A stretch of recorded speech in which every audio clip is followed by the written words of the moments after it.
이름으로 축복합니다. 아멘. 우리 옆에 분 보시면서 인사 나누겠습니다. 당신에게서 주님의 향기가 나옵니다. 당신에게서 주님의 향기가 나옵니다. 당신에게서 주님의 향기가 늘 드러나는 줄로 믿습니다. 많은 사람들에게 익숙한 단어가 웰빙이라는 단어일 겁니다. 지금은 약간 우리가 잊혀져 가고 있는 이야기가 될 수 있지만 한동안 이 나라에 웰빙 바람이 불어가지고 얼마나 뭐 음식이라든지 삶의 패턴이라든지 이런 것들이 웰빙에 맞춰져 있는지 몰랐어요. 그러니까 웰빙이라고 하는 것이 참 중요하다는 것이요. 웰빙의 뜻이 뭡니까? 웰과 리빙이 같이 섞여 있는 말이죠. 그러니까 육체적으로나 정신적으로나 건강의 조화를 통해서 행복하고 아름다운 삶을 추구하고자 하는 그러한 삶의 유형이나 문화 코드를 말하는 것이 웰빙이라는 것입니다. 근데 요즘에는 이 웰빙에서 이제는 한 차원 높은 단계로 변화되어졌습니다. 그러니까 웰빙에서 이제는 뭡니까? 힐링이에요. 모든 것이 이제 힐링에 맞춰져 있습니다. 뭐 어떤 프로그램에도 힐링 캠프라고 하는 프로그램도 있지 않습니까? 그러니까 사람들이 이제는 아름답고 행복한 삶을 추구하는 데 있어서 그러한 삶을 추구하다 보니까 거기서 발생되는 여러 가지가 문제점이 있다는 거예요. 그 문제를 통해서 이제는 치유받고 싶어하는 마음이 간절하게 생겼다는 거죠. 모두가 다 어떤 문제를 안고 있고 삶의 무거운 짐을 안고 있는데 무언가를 통해서 치유받고 싶어하는 마음들이 누구에게나 다 있다는 것입니다. 오늘 저는 창립 25주년 기념주일을 맞이하면서 우리 교회도 이제는 좋은 교회에서 이제는 위대한 교회로 바뀌었으면 좋겠다. 그런 마음을 갖게 되었습니다.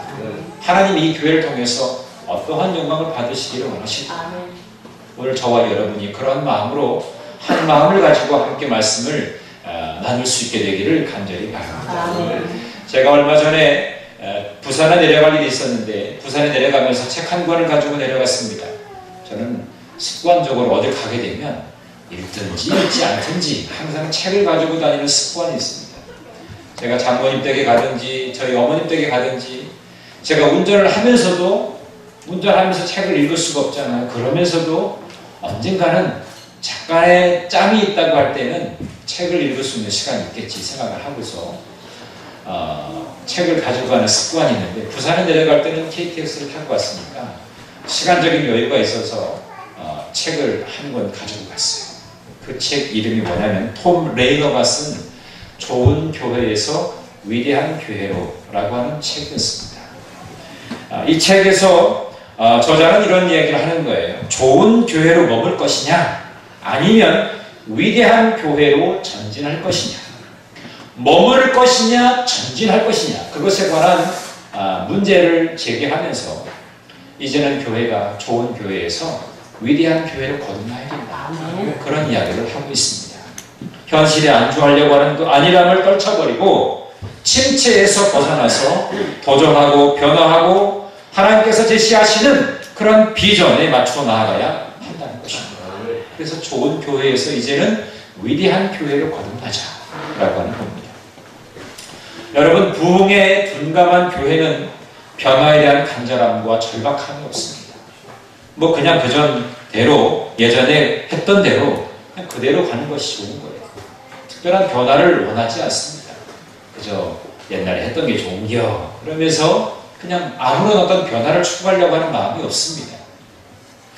목회자나 성도 간의 부흥을 위한 간절한 몸부림으로 아름다운 변화를 이루어가야 되는데 그런 변화가 우리에게서 생겨나야 될 줄로 믿습니다. 여러분, 이 변화는 순식간에 일어나는 것은 아닙니다. 조금씩 변화되어지면서 하나님이 원하시는 그 모습으로 우리가 다듬어져 나가는 것일 때에 진정으로 하나님께서는 우리에게 부흥의 열매를 허락하여 주실 줄로 믿습니다.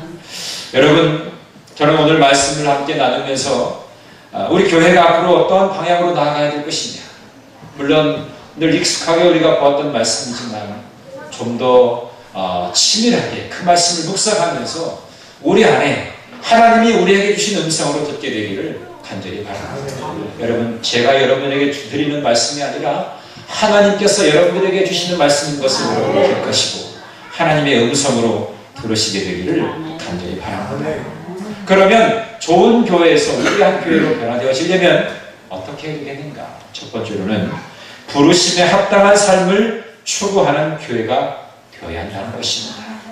여러분 오늘 본문 에베소서 4장 1절의 말씀에 보면 이런 말씀이 있습니다. 너희가 부르심을 받은 일에 합당하게 행하여. 우리는 하나님께로부터 부르심을 받았어요. 부르심을 받은 사람은 그에 합당한 그런 삶을 살아야 된다는 것입니다. 부르심에 합당한 삶을 살자. 내가 우리의 가정에서, 우리 사회에서, 내 일터와 직장에서, 어떤 사업장에서든지 우리는 믿음의 사람으로 부르심에 합당한 그런 삶을 살아야 되는 것입니다.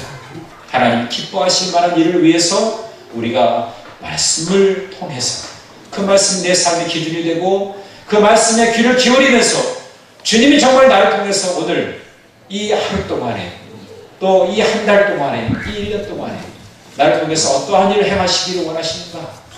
그 하나님의 음성에 민감하게 귀를 기울이는 그런 삶이 우리에게 필요하다는 거예요. 여러분 자신을 늘 하나님 앞에 내어놓고 그 하나님 앞에서 내가 어떠한 삶으로 나아가야 될 것인가에 관한 구체적인 그런 질문을 드려보시기 바랍니다. 그래서 하나님께서 여러분들에게 그래 너는 이러한 삶을 살아야 돼. 넌 이것이 부족하니까 이것을 좀 더 확충하기 위해서 확보하기 위해서 더 열심히 일을 해야 돼. 그런 하나님의 음성들을 여러분들이 귀담아 들으시게 되기를 간절히 바랍니다. 저는 이 한 주간 동안에 깊이 있게 한번 묵상해 봤어요.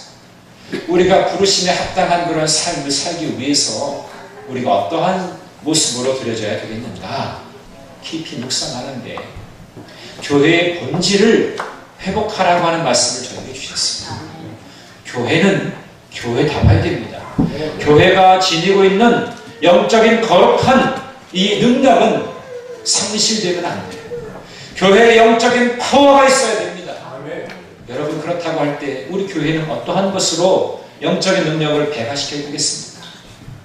예배하는 것에, 기도하는 것에, 전도하는 것에 우리가 전력해야 되겠습니다. 내가 안 해도 누군가는 하겠지라고 하는 그런 생각이 아니라 나로부터 시작되어지는 거예요. 부흥의 역사는 교회의 본질이 회복되어지는 것은 나로부터 시작된다는 사실 여러분 기억하시기 바랍니다. 건물이 지어지는 것은 조그만 한 조각의 나무로부터 시작되어지고요. 조그만 하나의 그 시멘트 한 조각 또 조그마한 벽돌 한 조각부터 시작되어진다는 것을 여러분 기억하시기 바랍니다. 저는 지나다니면서 큰 빌딩들을 보면은 참 놀랍습니다. 야, 저 건물이 어떻게 저렇게 세워지게 됐나. 생각해보면 그것이 세워지기 위해서는요 기초공사가 있었지요. 기초공사를 통해서 바닥을 단단하게 세우고 거기에 벽돌 하나 하나가 하나가 세워져서 그러한 건물이 되어지는 것입니다.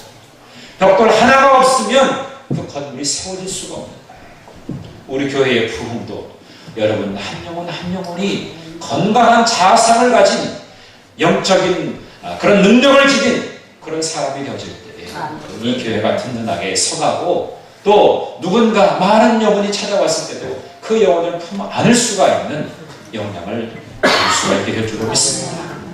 교회의 본질은 바로 회복에 있습니다. 예수님께서 이 땅에 오셔서 말씀을 전하시고 가르치시고 복음을 전하시면서 치료하신 그 종합적인 주제가 뭡니까? 회복에 있었습니다. 우리 교회는 치유하는 일을 위해서 귀하게 쓰임받아요.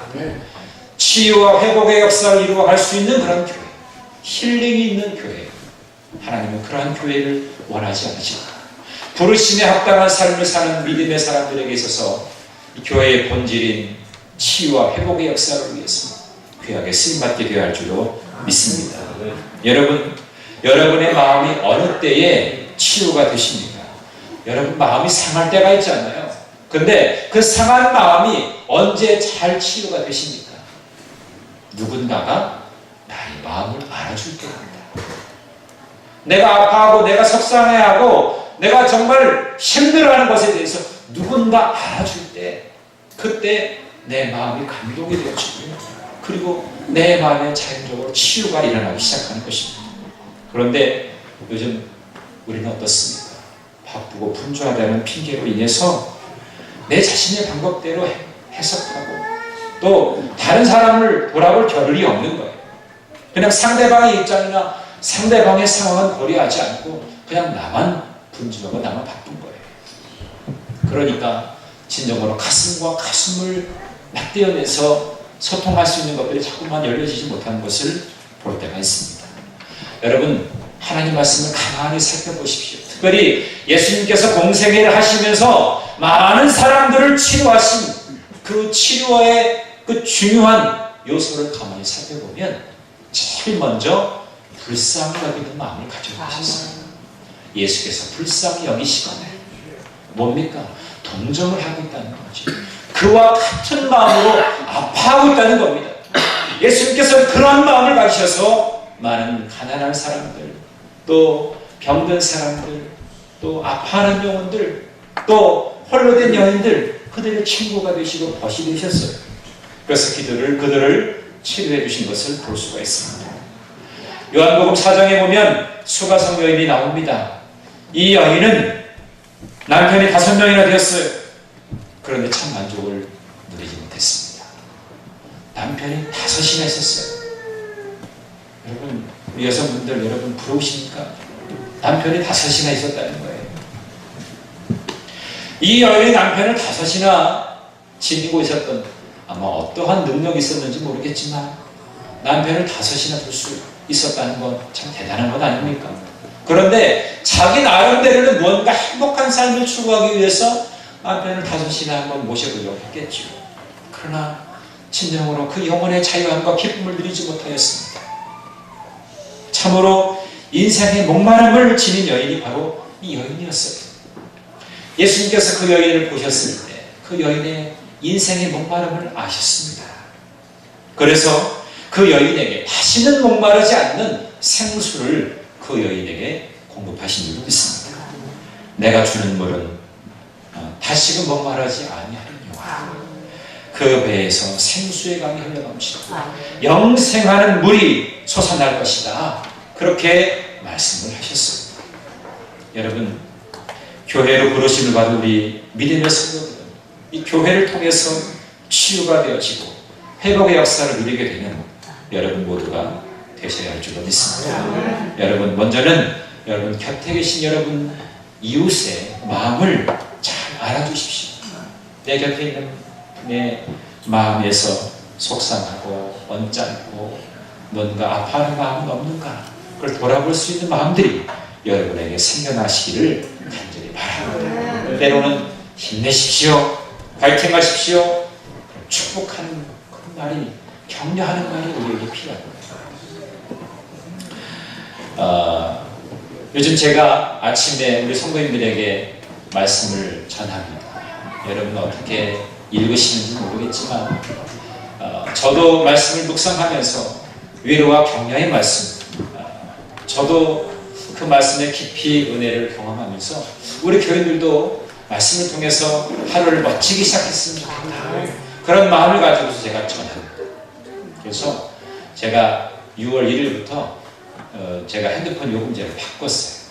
무한 요금제. 그러니까 문자도 무한대로 보내고 통화도 무한대로 할 수 있어요. 일반 전화 말고 핸드폰은 통신사에 관계없이 무한대로 전화할 수가 있어요. 그러니까 여러분 혹시 저한테 전화할 일이 있거나 문자로 보내세요. 목사님 저한테 전화해 주세요. 제가 전화를 아주 성실하게 전화해 드릴 테니까 무한정 공짜예요. 그래서 가능한 여러분들에게 많은 통로로 말씀으로 여러분들에게 전해드리고, 제가 하는 일이 그렇지 않습니까? 말씀을 전해주는 것이 저의 임무니까 언제든지 연락 주시고 또 말씀을 통해서 서로 교통이 되었으면 좋겠다라는 생각이 듭니다. 우리 모두는 한 팀이에요. 한 팀이기 때문에 함께 승리해야 되는 겁니다. 여러분 나만 승리하면 안 되잖아요. 여러분 개인만 승리하면 안 되잖아요. 우리 모두가 승리해야 되죠. 그래서 팀워크가 중요한 겁니다. 그 팀이 승리하려면 팀워크가 참 중요한 거예요. 요즘에 야구 경기를 가만히 보면은요, 승리하는 팀은 승리하는 그 원동력이 있더라고요. 그런데 패하는 팀은 양락없이 패할 수밖에 없는 그런 상황이 있더라고요. 저는 개인적으로 부끄러운 얘기지만 우리나라 프로야구팀에서 꼴찌팀을 응원해요. 언제부턴가 그 꼴찌팀이 매력이 있어가지고 언젠가는 상위권에 들겠지. 그런데 여전히 꼴찌. 변함없이 어제나 오늘이나 동일하게 꼴찌예요. 그래서 이게 어떻게 된 일인가. 아무리 응원을 해도 처음에 점수를 많이 해도 어김없이 끝에 가서는 역전돼가지고 어제도 그랬어요. 어제 그저께도 그랬어요. 하여튼 역전당해가지고 그 마음이 어떨까. 근데 가만히 제가 살펴보니까요. 그럴만도 하더라고요. 처음엔 잘 던졌어요. 그러면 마지막을 마무리하는 마지막 불펜 투수들이 잘 막아야 되잖아요. 근데 불펜 투수들이 불을 내는 거예요. 불을 내. 점수를 막 주는 거예요. 하염없이 주는 거야. 어떻게 보다 보니까 그 우리나라 그 야구 선수가 메이저리그로 갔잖아요. 유현진 선수가. 그 팀도 꼴찌예요. 그 팀도 여전히 비슷한 것 같아요. 어제도 그랬고 오늘도 그랬던 것 같아요. 아마 어제는 이겼구나. 오늘은 졌어요.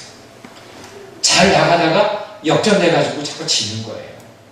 처음에 잘 나갔으면 마지막까지 잘 그 다음 투수들이 잘 막아줘야 되는데 이게 안 된다. 여러분, 그런데 되는 팀들은 앞에서 잘 막고 뒤에서 잘 막아. 그래야 승리를 이루어갈 수가 있는 것입니다. 교회도 마찬가지입니다. 여러분, 나 하나가 승리했다고 해서 우리 교회가 승리한 것은 아니에요. 우리 모두가 함께 승리하는 법을 우리는 배워야 됩니다. 예수님에게서 배우십시오. 하나님에게서 여러분들이 진정한 믿음의 사람으로서의 승리를 함께 누리는 것을 여러분 배우시기 바랍니다. 오늘 저는 여러분들에게 그것을 말씀드리고 싶어요. 그래서 여러분, 우리 모두가 주님의 부르심에 합당한 그런 삶을 살기 위해서 서로 공감하고 또 치유와 회복의 역사를 함께 이룰 수 있는, 그래서 목사는 목사의 본분을 가지고 또 우리 성도님들은 성도로서의 합당한 삶을 살아가면서 하나님의 귀하신 영광을 드러내는 승리의 삶이 되시기를 간절히 바랍니다. 두 번째로 이제 주님 말씀하신 덕목을 마음에 담는 교회가 되어야 합니다. 주님은 끊임없이 우리에게 요청하는 덕목이 있어요. 이것을 우리는 생명처럼 여기고 우리 마음에 담아두어야 합니다. 그래서 자연스럽게 내 몸에 그것이 배어 있어야 돼요. 내 몸에 습관으로 배어 있어야 할 것입니다.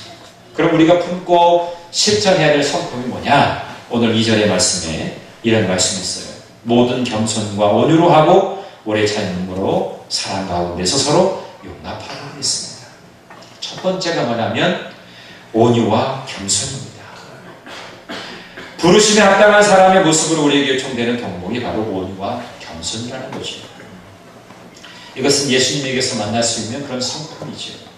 빌립보서 2장 5절에 어떻게 말씀합니까? 너희 안에 이 마음을 품어라. 곧 그리스도 예수의 마음이니 그랬어요. 마태복음 11장 29절에 나는 마음이 온유하고 겸손하니 나의 멍에를 메고 내게 배우라. 그렇게 말씀하셨어요. 예수님의 온유하시고 겸손하신 것을 우리는 배워야 됩니다. 하나님은 어떤 사람에게 관심 갖고 주목하고 계실까요? 탁월한 지식인에게 관심이 있으실까요? 높은 지위를 누리고 또 많은 물질 소유한 자를 하나님께서는 주목하고 계실까요? 아닙니다. 그 성품이 온유하고 겸손해서 주님을 따르는 주님의 제자가 되기를 갈망하는 사람을 하나님은 주목하고 계세요. 오늘 저와 여러분이 온유와 겸손의 성품을 지니게 되기를 간절히 바랍니다. 또 하나는 오래 참음으로 사랑 가운데 서로 용납하라고 하는 말씀이에요. 오래 참아야 됩니다. 이걸 수학 공식으로 하면 오래 참음 플러스 사랑, 니꼬로 용납. 누군가를 이해하고 용납하려면 오래 참을 수 있는 마음이 필요합니다. 그리고 진정 어린 사랑이 우리에게 필요한 것입니다. 이 모두가 서로 상호간에 있어야 돼요.